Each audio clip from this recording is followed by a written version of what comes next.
अक्षर, दूगो बच्चे दू अक्षर, दूगो समान दुई अक्षर में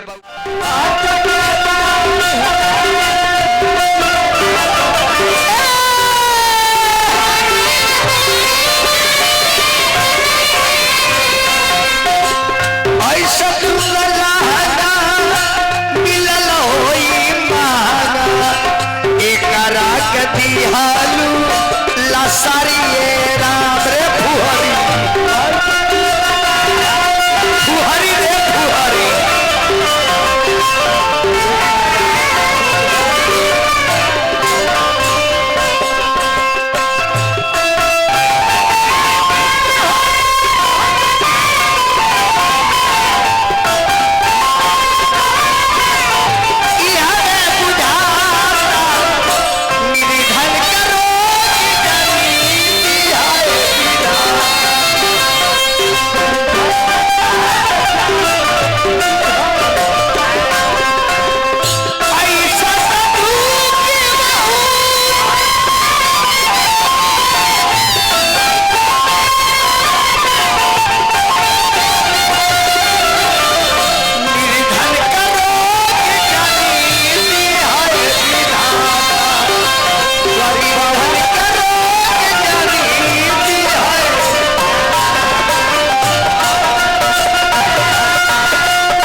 कमला भैया के तनी आध्यात्मिक पढ़ावे तो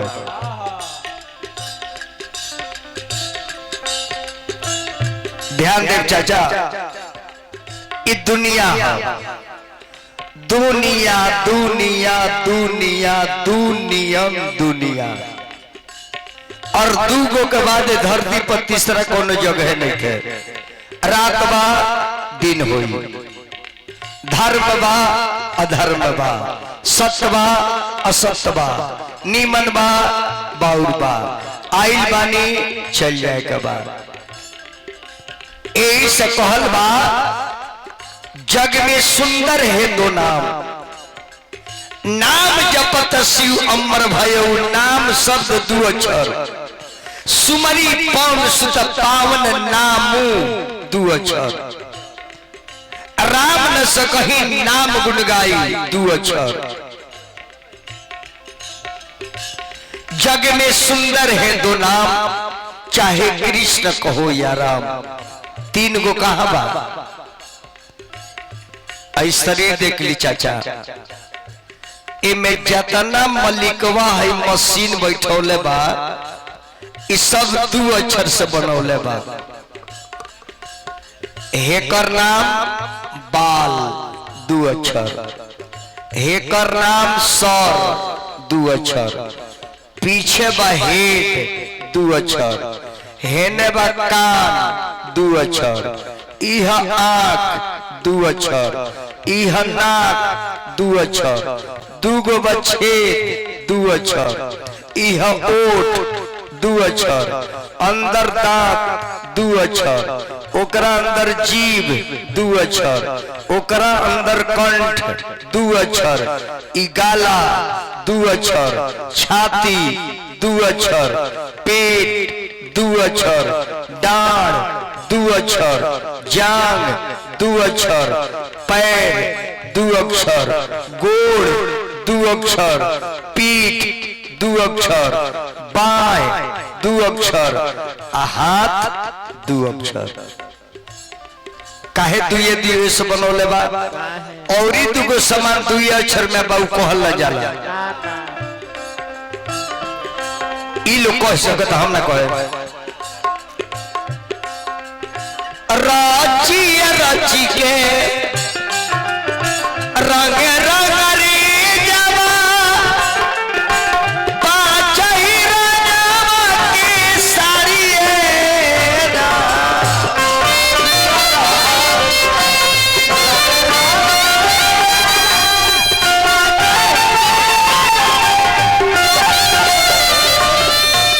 राची राची के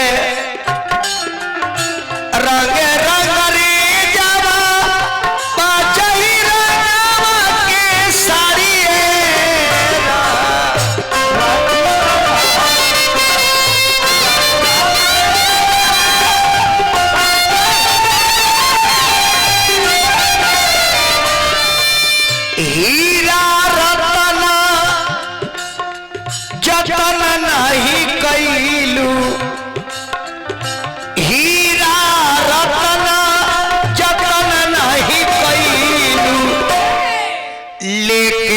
बनवालू का बाड़िएरा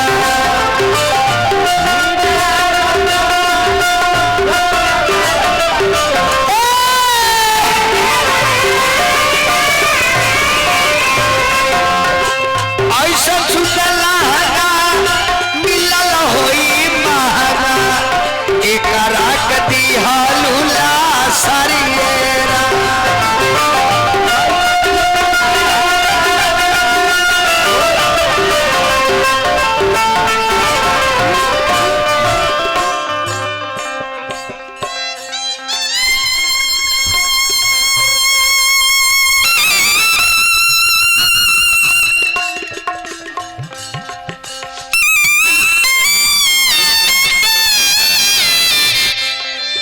ले ला पहले भैया से आशीर्वाद लो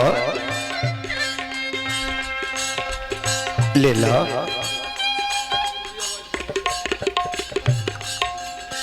फिर हमरा श्री भूषण यादव जी हमारे गार्जियन 100 हमरा के 100 कलानेट पदक के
हमरा गार्जियन के तरफ से हर एक कलाकार के 100 रुपया मिलल, गार्जियन के प्रणाम करता नहीं। और देखिए चाचा जी, आई पंचायत भवन बा, महापंचायत भवन बा, मंदिर बा, स्कूल बा, मंदिर बा, एहिंगा हयो इंजीनियर मंदिर बा बनोले बा। एकरा का बनाव में 5 गो मटेरियल लागल बा, एकरा का बनाव में 5 गो मटेरियल लागल बा। शीत, जल, पावक, गगन, समीरा। हई मंदिर बनाओ में 5 गो लगल बा। कौन कौन? ईटा, बालू, सीमेंट, रॉड, गिट्टी। तो ऊ मसाला पानी से बनल बा, आ ई मसाला प्लॉट से बनल बा। वो प्लास्टर में केमिकल दियल बा कि नोनी ना पकड़ी। त एकरो में एगो सफेद केमिकल बा जना के सफेद व्हाइट ब्लड कहल जाला। उ घट जाला तो डेंगू हो जाला, जना के प्लेटलेस कहल जाला। जितना वो घर में उतने ए घर में। Citizen power